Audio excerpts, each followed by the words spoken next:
네, 이 조금 전 김성민 대표하고 인터뷰하면서 중국의 태도 변화가 이 북한의 돌발적 군사행동에 자극을 줬을 가능성이 있다. 이런 얘기까지 들었는데요. 얼마 전 이 박근혜 당선인의 대중 특사단의 일원으로 중국 다녀오신 분입니다. 새누리당 심윤저 의원 모시고 이 저 급변하는 이 한반도 정세에 대해서 좀 말씀 듣겠습니다. 어서 오십시오. 안녕하세요. 안녕하세요. 네. 중국 특사가 지금 굉장히 이 남북 간의 군사적 긴장이 고조되고, 이런 상황에서 이 특사단이 파견돼서 돌아오셔서 굉장히 중요한 시기에 다녀오신 것 같아요. 뭐 성과들이 좀 많이 있었습니까? 네, 우선 가장 중요한 거는요. 한중 양국이 네. 그 전략적 협력 동반자 관계를 내실화하자 하는데 이제 충분히 공감이 이루어졌고 네. 앞으로 그의 구체적 방안들을 협의하자 하는 데까지 갔기 때문에 예. 그 토대가 이번에 상당히 마련이 됐다 이렇게 보고 네. 있고요. 네네. 그다음에 이제 북한 문제와 관련해서도 한중 간에 긴밀한 협의를 하고 그 바탕 위에서 협력을 강화해 나가자 하는 얘기가 있었습니다. 네. 시진핑 당 총석이요. 좀 태도 변화를 확인하실 수가 있었습니까? 그 태도 변화라기보다 네. 그 시진핑 총서기를 만났던 시점은 유엔 안보리에 네. 그 결의안이 나오고 거기에 대해서 북한 1차 반응, 네. 외교부 반응이 나왔을 때입니다. 네네. 그래서 북한 외교부에서 뭐라 그랬냐면 세 개의 비핵화가 있기 전에 북한 비핵화 없다. 그리고 육자회담 이미 사멸됐다. 예. 이런 얘기를 했죠. 네. 근데 이제 시진핑 총서기가 뭐라 그랬냐 하면은 비핵화와 대량 살상 무기 확산 방지가 한반도의 평화 안보의 필수 요건이라는 것이 중국 정부의 일관된 입장이다. 예. 그리고 비핵화와 육자회담의 재개를 위해서 관련 각국이 노력하길 바란다. 이렇게 분명하게 얘기를 했고 이것이 그 다음 날 중국 언론에 일제히 아주 크게 보도가 됐어요. 그래서 예. 북한에 상당히 그 강력한 메시지를 전달하는 효과가 있지 않았나 이렇게 보고 있습니다. 지금 북한은 비핵화 필요 없다 막 이러고 나가는데 네. 북한의 유일한 어떤 면에서 혈맹국인데 그 중국은 비핵화 지켜야 된다. 그 얘기가 아주 강하게 했잖아요. 강하게. 네. 예, 당 총석에 바라니까 그렇습니다. 그만큼 예. 무리가 실리게. 그게 언론에 자세히 보도가 됐고요. 예. 네. 이제 특사로서 이제 새 정부의 대북 정책도 이제 가서 좀 전달을 하셨을 텐데 많이 일치가 되던가요? 우선 그 박 당선인의 예. 그 한반도 신뢰 프로세스라는 거를 설명을 했습니다. 그 이제 북핵은 우리가 불용한다. 네네. 그리고 북한의 추가 도발에는 그 단호히 대응한다. 대응하겠다. 예. 이와 동시에 대화와 협력의 창은 열어놓겠다. 그래서 북한이 국제사회에 책임 있는 일원이 되도록 올바른 선택을 하기 위해서 예. 한중 양국이 협력해 나가자 이런 메시지를 전달했고요. 그 상당히 그 신뢰 프로세스에 대해서 중국 측이 높이 평가를 했고 특히 대화와 협력의 창을 열어두고 남북관계 개선을 실제 행동으로 옮겨주도록 그렇게 예. 중국 정부 측에 희망이 있었습니다. 지금 설명하신 대로 한반도 신뢰 프로세스, 이제 박근혜 당선인의 뭐 대북 공약이라고 할 수 있는 건데요. 이게 사실은 결과적으로 보면 이게 구현이 되면 육자회담국의 의장인 중국의 국제적 위상도 높아지는 효과가 있는 거 아닙니까? 그렇다고 볼 수 있죠. 그런 면에서는 중국으로서는 뭐 환영할 만한 이다. 그러니까 중국으로서는 지금 이제 한반도의 그 중국의 정책이라 그러면은 흔히 이제 세 가지가 안 된다, 삼불 정책이라 그러는데 네. 하나는 전쟁 안 된다. 네. 또 하나는 북한 정권의 붕괴 안 된다. 셋째는 이제 북한의 핵 무장 안 된다 하는 거거든요. 근데 이거의 가장 중요한 이유는 중국이 계속 경제 성장을 하기 위해서는 안정적인 국제 여건이 필요하다 하는 겁니다. 배후가 어지러우면 그렇습니다. 곤란하죠. 네, 예, 네. 중국 그렇습니다. 입장에서는. 네, 네. 그런 면에서 전쟁 안 된다. 네. 그다음에 북한 정권의 붕괴, 안 갑작스러운 붕괴는 안 된다. 예. 연착륙까지 안 된다는 건 아니겠죠. 뭐 그건 아니겠죠. 예, 개혁 개방으로 유도하려고 하는 것은 그렇죠. 중국 입장도 같은 거 아닙니까? 일치합니다. 예. 그런데 지금 이제 정상회담 시대라고 그러잖아요. 네. 그러니까 시진핑 당 총석이야 박근혜 당선인 간의 이 양국 정상 간의 신뢰, 또 뭐 오바마 대통령과 박근혜 당선인 간의 신뢰, 이런 게 굉장히 중요한 요소가 될 텐데 네. 시진핑 총석이는 박근혜 당선인에 대해서 어떤 생각을 갖고 있나요? 그 시진핑 총서기가 그 저장성 서기를 할 때 그 한국에 왔었습니다. 예. 근데 그때 온 이유가 그 저장성이 그 일개 성이고 한국은 나라지만 그 면적과 인구가 비슷하다는 겁니다. 예. 10만 평방킬로미터에 5천만 인구를 갖고 있는데 한국은 발전하는데 왜 저장성은 못할까? 한국의 발전 경험을 배워야 되겠다 하는 생각을 갖고 한국에 왔다는 거예요.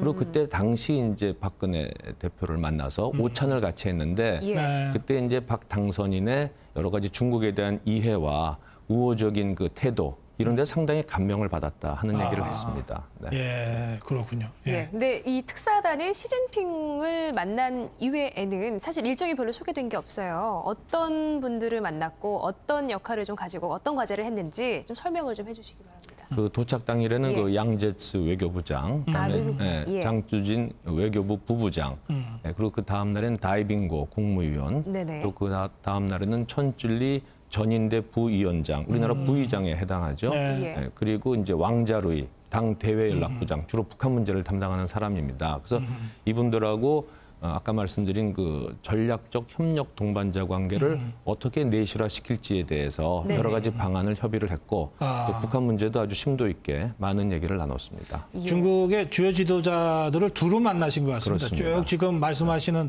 면면들이 말이죠. 그렇습니다. 중국 정책, 특히 외교 정책의 결정권자들은 다 만나신 것 같네요. 그렇습니다. 그런데요. 또, 네.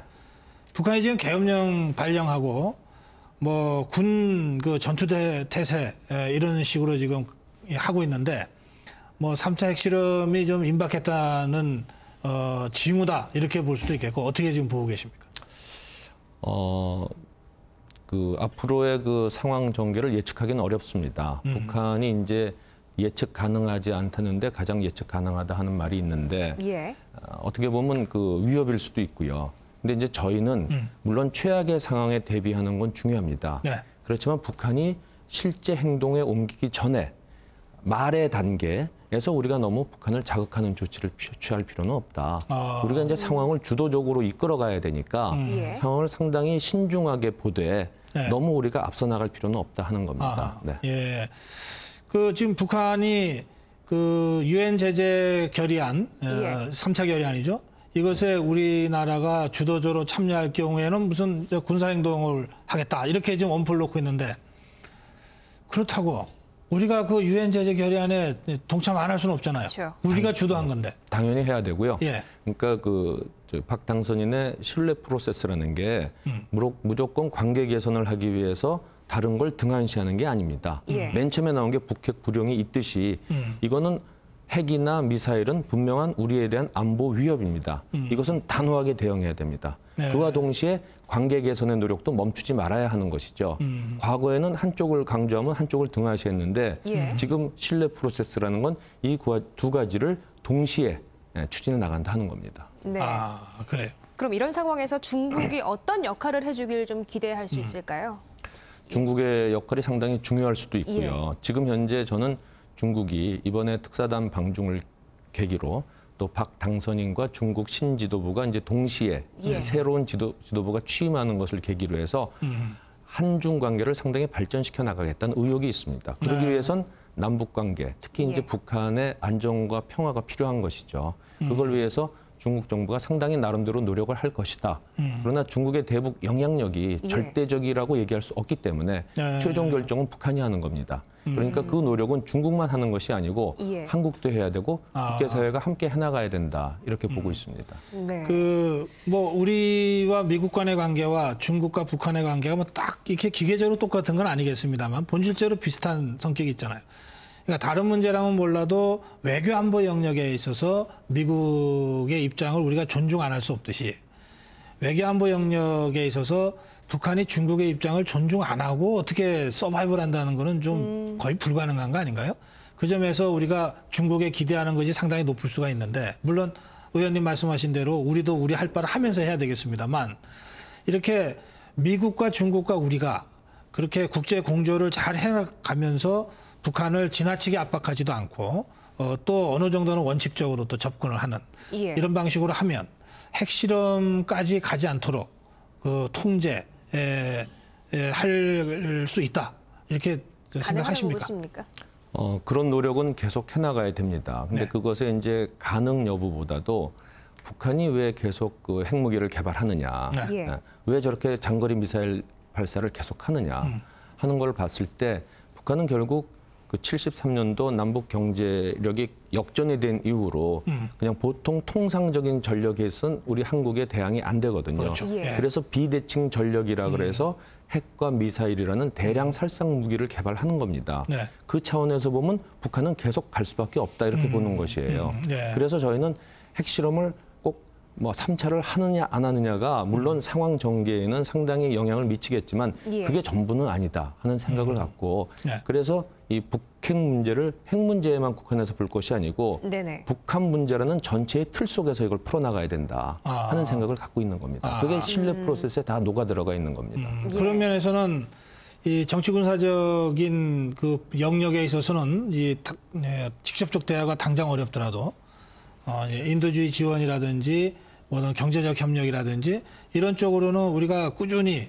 일관성 있게 해나가야 된다 이런 얘기도 가능하겠네요. 그러니까 인도주의적 지원과 호혜적인 교류 협력은 네. 정치 상황과 무관하게 무관하게. 계속할 예. 필요가 있다. 그게 그러나 박근혜 당선인의 그 그동안의 입장이- 주장이었던 신뢰 것 같아요. 프로세스의 이제 예. 첫 단계입니다. 근데 예. 그게 이제 그 이상의 대규모 경제 협력으로 가기 위해서는 신뢰가 그래도 많이 쌓여야 되고 이 비핵화에도 어느 정도 진전이 있어야 된다 하는 것이죠. 그걸 도외시하고 무조건 더 큰 단계로 그 다음 단계로 넘어가긴 어려운 겁니다. 그러면 국민의 지지를 얻을 수 없다 이렇게 보고 있습니다. 이 시간이 다 됐는데 마지막으로 짧게 간단한 질문 드릴게요. 예. 그 한중 간의 FTA가 지금 현안 중에 하나로 돼 있는데 여러 가지 군사 정치 문제 때문에 지금 가려 있습니다. 이번 특사 활동하시면서 혹시 이 문제 조금 언급이 좀 됐었습니까? 네, 뭐 중국 측은 조기에 체결되기를 바란다는 얘기를 했고요. 중국에 진출해 있는 우리 그 상공인들도 그 한중 FTA의 조속 체결을 희망하고 있습니다. 근데 이게 민간 품목이 있어요.